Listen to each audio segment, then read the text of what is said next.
भारत ने पूर्वोत्तर में अपनी रणनीतिक तैयारी को बड़ी ताकत देते हुए असम के डिब्रूगढ़ में हाईवे पर बनी इमरजेंसी लैंडिंग फैसिलिटी यानी ईएलएफ को राष्ट्र को समर्पित कर दिया है।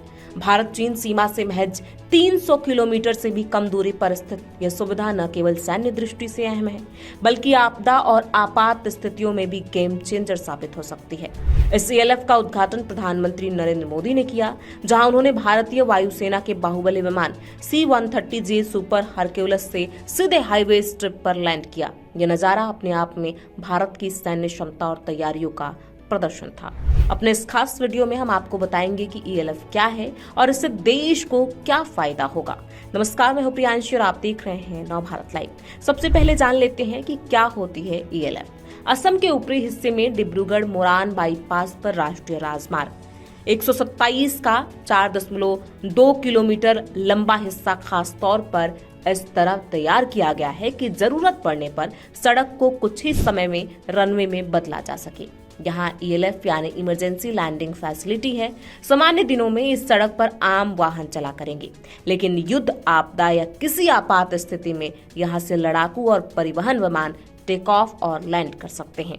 राफेल सुखोई ने दिखाई ताकत। आपको बता दें, उद्घाटन समारोह के दौरान भारतीय वायुसेना के सुखोई Su-30 MKI ने इसी रनवे पर से टेक ऑफ कर यह दिखा दिया कि यह स्ट्रिप पूरी तरह ऑपरेशनल है। इससे पहले Rafale C-130J super Hercules, denier विमान और एडवांस लाइट हेलीकॉप्टर भी यहां सफल अभ्यास कर चुके हैं। Touch and go landing, combat formation और कैजुअलिटी इवैक्यूएशन जैसे अभ्यासों ने यह साफ कर दिया कि यह सुविधा केवल कागजों में नहीं बल्कि जमीन पर भी पूरी तरह तैयार है।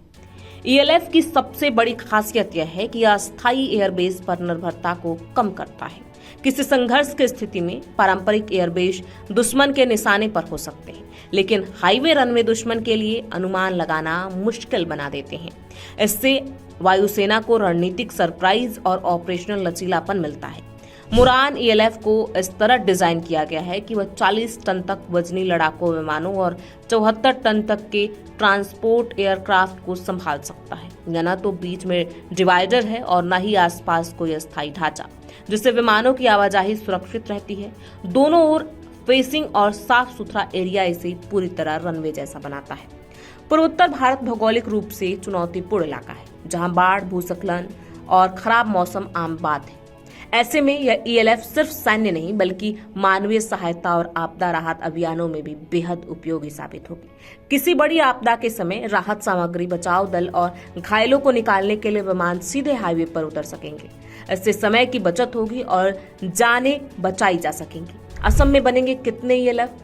यह ईएलएफ पूर्वोत्तर में अपनी तरह की पहली सुविधा है, लेकिन देश में ऐसी परियोजनाओं की यह शुरुआत भर है।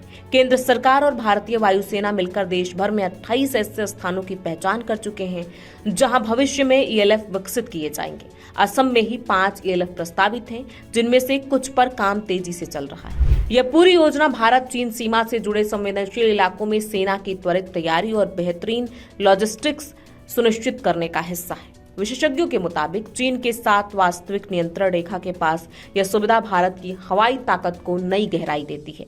जरूरत पड़ने पर लड़ाकू विमान यहां से उड़ान भरकर सीमावर्ती इलाकों में तेजी से पहुंच सकते हैं।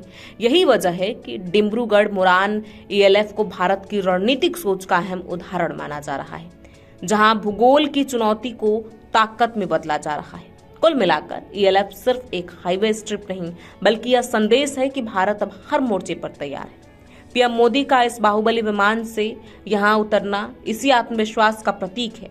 यह सुविधा आने वाले वर्षों में न सिर्फ चीन की हर चाल को नाकाम करने में मदद करेगी, बल्कि पूर्वोत्तर के विकास और सुरक्षा दोनों को नई मजबूती देगी।